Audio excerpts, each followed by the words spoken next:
je n'avais qu'une envie, partir loin du stress du quotidien. Alors, j'ai décidé de partir à Bangalore, en Inde. Vous savez, ce pays de plus d'1,339 milliard d'habitants, où vous n'avez aucun repère. Après 12 heures de vol, 3 heures de taxi. Et là, je découvre l'Inde, et surtout la conduite instinctive.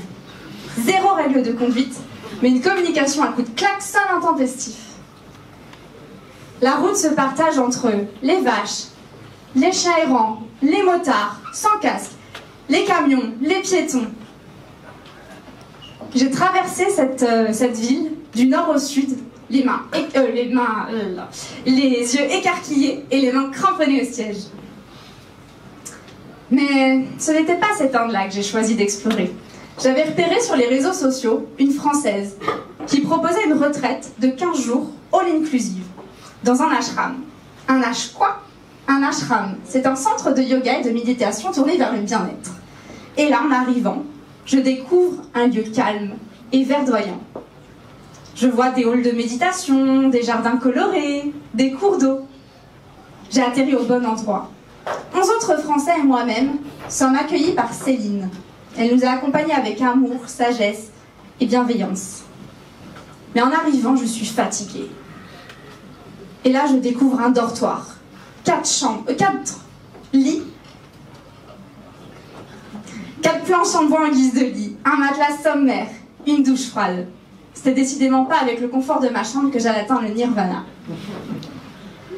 Le stage de l'art du bonheur commence. Chaque matin, réveil à 5 heures. Pour une pratique de yoga à jeun et en souriant. Si tu n'es pas en train de sourire, tu n'es pas en train de faire du yoga. Puis, petit déjeuner à base de riz. Tout le long du séjour, nous avons mangé une alimentation équilibrée ayurvédique pour une digestion facile. Les temps de rencontre s'enchaînent. Nous nous retrouvons avec des Indiens à méditer, à écouter des enseignements. Les journées sont vraiment riches. On apprend les techniques de respiration pour éliminer stress, tension, toxines. Mais au bout de 3 jours, j'en ai ras-le-bol. Vous croyez que j'ai l'habitude de respirer autant? J'ai des courbatures partout. J'en ai ras-le-bol d'être assise en tailleur au sol. J'en ai ras-le-bol de méditer, marre de contenir mon mental. Alors ouais, je suis en colère. Je craque. Je pleure. Pas si facile le bonheur. Puis heureusement, il y a des récompenses. Le soir, c'est satsang. On se retrouve à écouter des chants, à danser, à écouter de la musique en chœur. Et là, je lâche prise.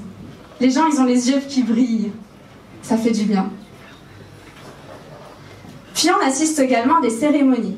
Des cérémonies où fleurs, feuilles, riz, encens sont offertes aux divinités.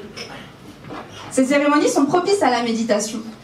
Mais j'avais tellement envie d'en prendre plein les yeux, c'est la première fois que je découvrais ce genre de pratique. Alors, c'était difficile de méditer.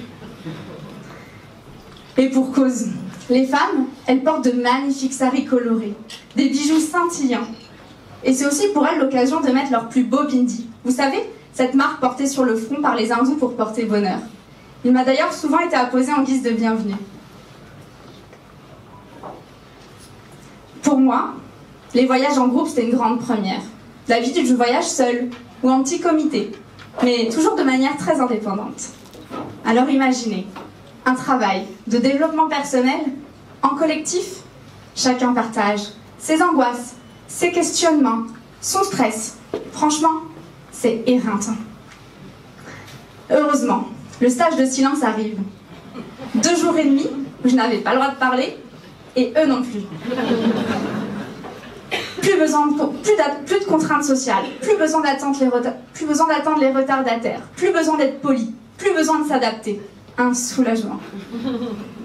Pour moi, cette expérience fut extraordinaire. On se rend compte qu'en silence, la vie, le groupe se coordonnent naturellement. Pour moi, ce fut également un temps d'introspection. Un temps où on est juste avec soi-même. Pour moi, ce voyage intérieur, il fut réellement transformateur. Bien sûr, toutes belles choses ont une fin. Retour à la parole. Les langues se sont déliées. Et là, je me suis sentie envahie par cette cacophonie. Et le pire, c'est qu'à ce moment-là, je me suis pas respectée. Je suis restée avec le groupe, alors que j'avais qu'une envie, c'était de fuir vers un espace plus zen et surtout plus silencieux. Mais vous savez, dans la philosophie du yoga, il est super important d'être avec des gens qui nous ressemblent. Et moi, la vérité c'est que j'ai rencontré des amis que je suis pas prête d'oublier. Et vous savez, par tous ces ressentis que j'ai pu traverser, c'est avec eux et grâce à eux. On nous a également enseigné le karma yoga, l'action désintéressée. Et par ces stages, j'ai contribué à des projets humanitaires, à des écoles pour des enfants issus de milieux ruraux. Et je suis vraiment fière que mon développement personnel puisse contribuer plus globalement à un monde meilleur. Ce voyage, pour moi, il fut vraiment enrichissant. J'ai eu la sensation de réunir toutes les parts de moi-même. Et vous savez, le mois prochain, je repars en ashram. Mais cette fois-ci, dans les montagnes allemandes. Namasté.